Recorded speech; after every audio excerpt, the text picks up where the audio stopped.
hip-hop and the media have a difficult relationship to say the least. Although they often clash, rappers need these big platforms to promote their music, while the interviewers who thrive on the genre stars need them to appear on their shows to continue profiting from the culture. Caught in a love-hate dynamic, interviewers tend to be very opinionated when it comes to rappers, and they often express their feelings on not just their careers, but even how they move in their day-to-day lives. Sometimes they even make predictions, some of which are so accurate that it's almost painful to hear. But for every time they're right, there are others when rappers manage to make the interviewers look like they had no idea what they were talking about. On other occasions, the way their careers panned out completely contradicts what they had said about them in the past. My name is Louaista, and these are rappers who proved the media wrong. To start, let's take a look at one of the all-time generational clashes in hip-hop history. Of course, we're talking about Joe Budden's showdown with Lil Yachty. While Lil Yachty was preparing to release his debut album Teenage Emotions back in 2017, he decided to do what a rapper usually does, and went on a press run to promote it. However, when it came to his appearance on the newly popular debate show between Joe Budden and DJ Academics titled Everyday Struggle, Yachty had to deal with the old head Joe Budden berating him in his album the entire time. Came up with that cover.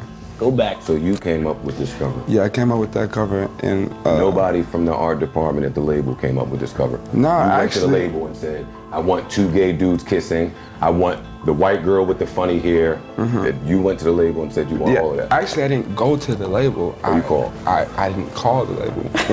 It has nothing to do with the label.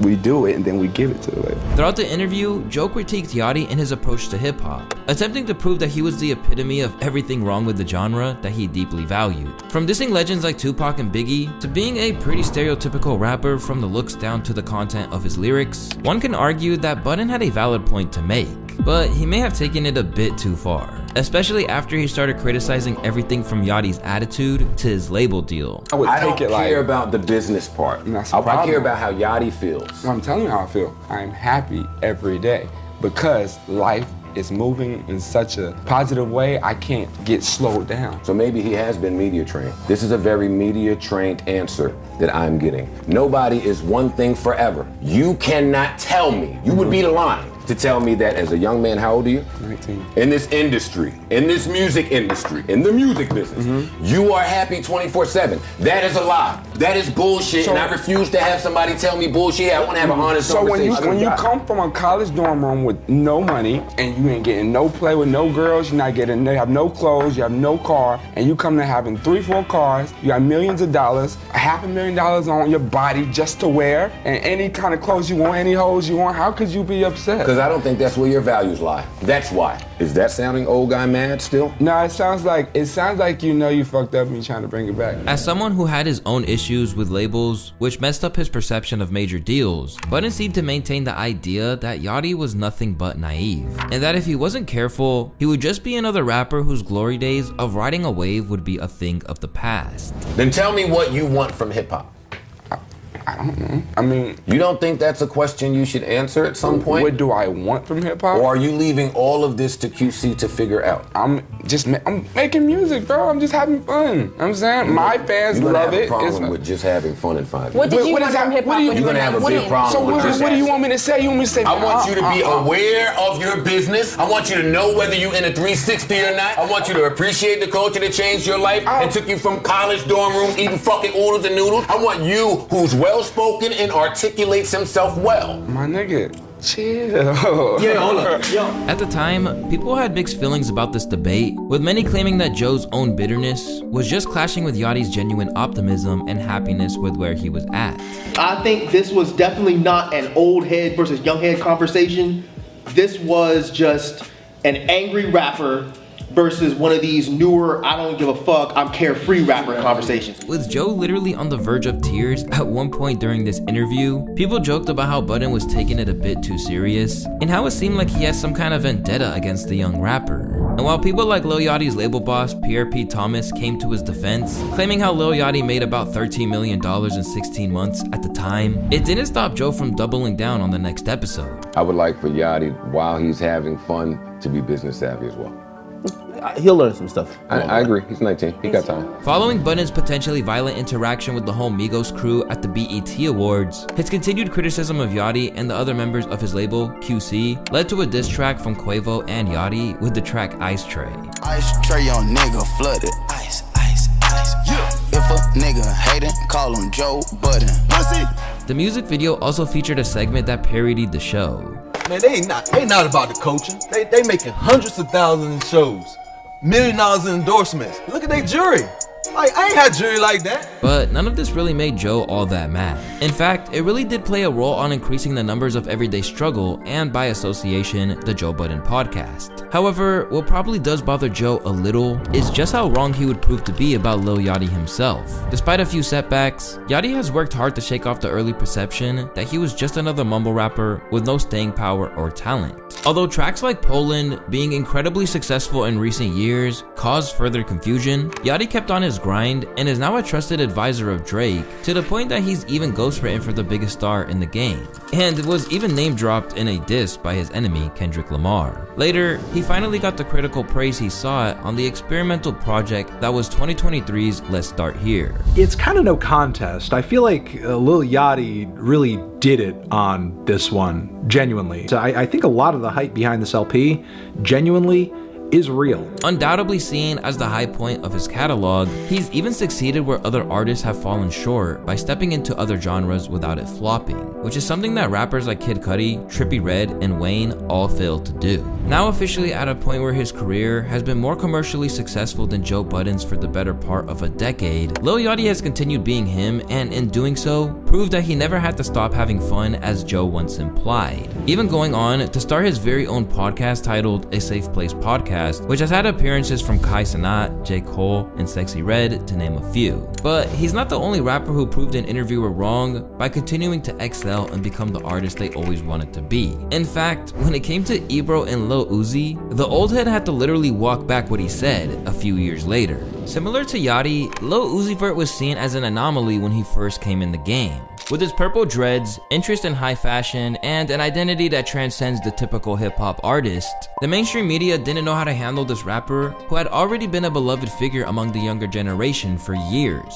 So when he started appearing on some of the biggest radio stations like Hot 97, some of the cultural gatekeepers gave him a rough time, but no more than Ebro Darden. Looking like he came in with an agenda from the minute Uzi sat down, Ebro made it clear that he did not like Uzi and what he represented. And when Uzi refused to rap over what he labeled as, quote, old man beats for him, he made a weird claim that all these years from now, all of this arrogance would come back to bite him. I do not have to just act, I do not have to just turn. Got your girl on me, I feel like I'm making, I don't know, man. This is I respect the cool. fact he fell off at the end. Yeah. Put another beat on, shit. Nah, because all I got is old man beats and you're not built for Hey, that. listen, it's going to be a lot of young guys coming up here and they ain't going to want to rap on that. I'm trying to tell you, it's changing. Yo, look. It's changing. I hope they change. It's changing, bro. I hope they change. But as I've seen with all you little young motherfuckers that think you nice. Yeah. He is pretty nice. You nice. Yeah, I'm good. Y'all get to like 27, 28, and y'all niggas get to struggling, and y'all be trying to come back tell and you find what, that sound. I ain't gonna struggle, bro. All right, we're gonna see. And guess what? I'm gonna be here. Yeah. It's gonna be totally different too. Like I'm gonna be all the way a rock star about it. As everyone knows now, that take aged like milk. And Uzi has gone on to become one of the biggest artists of the modern era. The comments to the video are literally just filled with people claiming that Ebro was in the wrong. As from that day onwards, his career has been defined by nothing but #1 records and sold out shows. In the year 2023 alone, he was essentially a cultural savior when he scored the first hip-hop #1 album of the year that earned over 167,000 sales in its first week of dropping. Because of the absolute tear that Uzi has gone through in hip-hop, Ebro did post an apology of sorts, acting like he was only trying to encourage him. And as the clip from the interview constantly resurfaced and went viral numerous times for how wrong he was, it prompted Ebro to tweet this in 2020. So glad I pressed Uzi Vert 4 years ago. He proved me wrong. Exactly what I love. Hope more artists do the same when I question your talent or skill. But for most people, this hasn't been enough for him to escape being mocked for his poor decision. Nah, OG, you were hating. Crazy how you just tried to play off being a clown. Just take the L. A man who's seen nothing but success, he's now planning to bow out of the top after his next album. Love is Rage 3 will be my last album. After Love is Rage 3, I guess I will go on another tour for Love is Rage 3. But after that, I want to try to live a normal life. In examples such as Uzi and Yachty, we see where the media has gotten things so horribly wrong when it comes to analyzing a younger artist's future. However, when Tekashi 6ix9ine and Charlamagne the God debated each other, the rapper would not only prove him wrong after the interview, but during it as well. Currently, Tekashi's heated battles with Charlamagne on The Breakfast Club are among the top 5 most viewed videos on the radio station's YouTube channel. From the first time they ever encountered one another, Tekashi and Charlamagne really didn't get off to the best start, with Tekashi being the brashiest artist on the scene, who is constantly telling everyone to test his gangsta with the backup from the 9 Trey Bloods. Charlamagne was never going to get along with Tekashi's disrespectful attitude and fake gangster image that he portrayed for publicity. And after Tekashi 6ix9ine and his crew were caught in a massive brawl at a Los Angeles airport, sparked by Tekashi calling out his haters who warned him not to come to Los Angeles, Charlamagne roasted him on Donkey of the Day. Tekashi 6ix9ine, you think you trolling people, but actually you trolling yourself because you believe that you can't be touched. You believe that nothing can happen to you. Let me be the first to tell you, every person that has gotten touched in life probably thought they couldn't be touched. I saw on hotnewhiphop.com this morning, Tekashi 6ix9ine has another canceled show, this time in Pennsylvania. You do realize that's about to be the story of your life, right? Shortly after, Tekashi agreed to do an interview on The Breakfast Club to chat with Charlamagne. And while everyone was waiting for Charla to absolutely sun Tekashi in front of millions of people, what happened on the show was completely different. How'd you get the name Tekashi 6ix9ine? Let's start from there. I don't want to start there. I want to start somewhere else. You want to jump right into it? Yeah, I want to jump right into this shit. Oh, let's go. Get into the juicy shit, man. You know what I'm saying? What you want to start with? Start with whatever you want to start with. Within minutes, Charla tried to make it clear that he was setting himself up for failure if he kept doing what he was doing. I feel like I'm most hated, you know what I'm saying? Everyone wants to come for me. How many people came for me? A lot. Why? Because I'm the hottest artist. And nobody ever gonna take You don't think telling people to suck your dick online got anything to do with it too? Nah, I tell them to suck my dick every day. A majority of the interview had to do with Charla basically trying to call Tekashi a hypocrite, with Tekashi doing anything he can to get his point across. He said I'm contradicting myself. There's a difference between being gangster and being stupid. Listen to this, right? I let my nuts hang, right? But am I gonna go against 100 that wanna get me, or be the smarter person and be like, stupid, I'm not gonna let you get the chance? Only minutes into the interview, and Charlamagne was getting aggravated at Tekashi's arrogant and cocky behavior. Anybody can get touched. I'm just saying, like, yo, blood, it's not so hard to find me. It's not hard to find me. It's not hard. Yo, boy, it's not hard to find me. Don't call me a boy, please. It's not hard to find me. It's not hard to find me at all. If someone wanted to find me, they would have been found me. Give it some time. Nah, blood. Like, I feel like you you're gonna be waiting a long time, blood. When he realized it was really tough to get under Tekashi's skin, Charla decided to dig into his archive of comebacks and bring up an old case from 2015 where Tekashi was sued for essay of a minor. But somehow, even that didn't work. Are you a registered? Nah, I'm not. You could actually look it up. You got a computer right there. At one point, even Tekashi pointed out that Charla failed to do what he was famous for doing. I be trolling. You see how I get under his skin? You're not under my skin. I can see I'm under his skin. Like, everyone know I'm under his skin. You're not under my skin. At every given moment, Tekashi was well prepared with a solid response for every allegation, critique, and threat that Charla made. Listen, you're not under my skin, but I just be concerned because you're a young man, you're making money. People like your music. I don't understand why you have to do all the other antics. I don't do it, bro. I address situations. Like, name one situation I started. I don't know if he started it. Let me do what I'm doing, because obviously whatever I'm doing is working. Nah, not when it comes to all that beef shit, man. You don't got no Billboard records. I got a nationally syndicated radio show. I got a New York Times best-selling book. I've had hit TV shows. I executive produce a lot of TV shows. I got movies coming out. To be honest, out. if it wasn't for this, I would have never heard about you. Like, I'm telling you for a fact, this is going to be your most viewed. You took your GED test yet? Yeah, I took it and I passed it. With Charla being the most ruthless host of any radio show ever, people were shocked at how well Tekashi handled himself during the interview. It wasn't until I watched it a second and third time that I felt like, damn, Tekashi had control of this interview the entire time. So that told me that this kid is not as stupid as I maybe thought that he was at some point. After all that went down, and everyone basically thought Charlamagne got clowned by Tekashi, it was no surprise that when 6ix9ine got locked up on RICO charges in relation to his ties to the 9 Trey, Charla was savoring every moment. But I don't feel sorry for him making choices that landed him in the position that he's currently in. With 6ix9ine originally facing over 40 years in prison, Charlemagne didn't see any chance of Tekashi escaping a jail cell. In fact, he was so sure that he even made a bold gamble. If Tekashi 6ix9ine beats this case, I'll sell. You don't even have to ask me. Shit. Oh my God. This is creepy. With Tekashi turning federal witness, his time in jail was massively reduced, and by the time that it was the middle of 2020, he was a free man again. Always eager to troll his enemies, Tekashi caught wind of Charlemagne's previous prediction and asked him to pay up. And shortly after his return, he posted the clip on Instagram with the caption, "Ask Charlemagne the God, I'll let you explain this." Suddenly finding himself in a bizarre position where he was being asked if he was going to follow through, Charlemagne tried to shoot himself some bail on a technicality. You said that if Tekashi beat his Fed case, you would go down on him. Man, that's hyperbole. Like that was hyperbole. Like, yo, that's another one that just won't die. That was hyperbole. You know why that was hyperbole? Because I knew that there was no way in hell he was beating that case. And I'm glad you asked me about that, Vlad, because he did not beat his case. He cooperated with authorities. He pled guilty. He cooperated, and he got a sweet sentence. Keyword, sentence. He did not beat his case. Try as he might, this strange bet still hovers over Charlemagne's head to this day, with a lot of fans thinking that he still has to make amends for it. No straight man will ever joke like that. No wonder the Breakfast Club didn't invite him back. But one man who doesn't have any problem of that sort, because he did exactly what he pledged to, is Lil Durk. Following a clash with academics over his beef with NBA Youngboy, he had no choice but to show improve. For years, Lil Durk and NBA Youngboy have been engaged in a simmering battle between each other, sparked by the problems between their two proteges in King Von and Quando Rondo that would eventually lead to the O-Block leader's death. The two would try and undermine each other whenever they got the chance. Then in 2023, when NBA Youngboy decided to schedule the release of his album, Richest Op, for the same day as Durk's Almost Healed album. Speaking to academics on the Off the Record podcast, the often controversial media figure suggested that Durk was trying to use his feud with NBA Youngboy solely to boost his numbers. I don't think about it, man.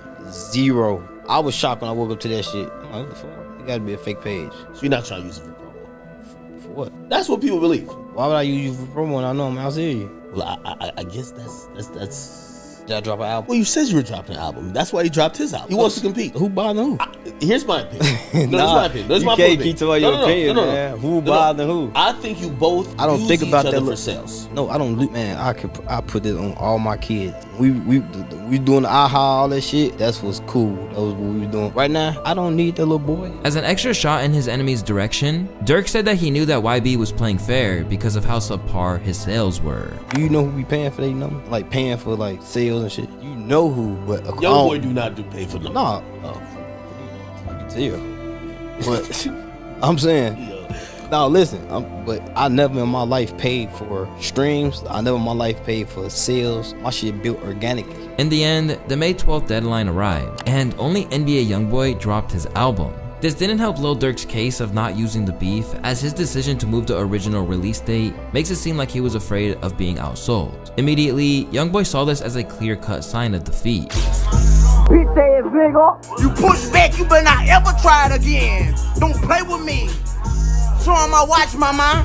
But while Durk maintained that his project was delayed because of an issue with a feature clearance, the numbers didn't lie when it was all said and done. After maintaining that he would outsell Youngboy to act, that's exactly what he did, as where Richest Op sold 51K, Almost Healed moved 120. A showdown that seemed to basically dilute the whole beef. Youngboy has since refuted that they were even in any real conflict at all. LG, man, I talk to Durk like every 2-3 nights, man. He focused on $1 billion right now. You let them, hey, get him to let me out this house. I hit that stage for you. How you want me to come? Every chain on or just one chain? While Youngboy seemed to back down when he revealed that his claims to outsell Durk were unfeasible, one man that never had to do that following a confrontation with Charlemagne was Kanye West. For a long time, Kanye has been determined to lower prices for his fashion brand. a topic that he discussed as early as 2016, Ye's claims that he would make it happen whenever it became possible eventually led to Charlamagne calling him out during a rare trip to the Breakfast Club. I want to make affordable, and I will make affordable. You Y'all sold can see that. $150 t-shirts, Ye. I didn't price the t-shirt. That's what I'm trying to say. I was just trying to design. I did not price the t-shirt. I did not price the Yeezys. I did not price the Louis Vuitton. But on my next ventures, I will be pricing them. And y'all can say, this is what we want. We want you to make, music to you, Ron Ozzy age. You can't marginalize me. You can't tell me what creativity I'm supposed to do on this earth. You can't control me. In a lot of ways, the way that Yeezy's range was sold is no surprise. Adidas didn't want to flood the market because it ensured that they would have to be sought after and they would keep the price point high. As a result of the clothing line's popularity, Yeezy became a billionaire. And with other moves in the fashion world that would never come to pass, he looks set to only extend his net worth even more. But as we know by now, the Adidas deal eroded in the face of Ye's anti-Semitic comments. Following a letter from WME CEO Ariel Emanuel, which calls for a boycott of all things Ye, Kanye posted the following letter, which proved that he saw the loss of the fortune as an opportunity. In another interview, he doubled down, saying that it had changed his perspective. The first year where I managed to keep my account above 100 million until I got hit with $27 million of taxes last week. Then my payroll got cut by Adidas immediately, which was against the contract. And then I flew 2 members of Cohen Resnick in last night, and they exposed the extra $40 million that they had been hiding from me of bills. What I'm saying is I'm being honest to you guys. I've been humble and I have no reason to lie. My family was taken away from me.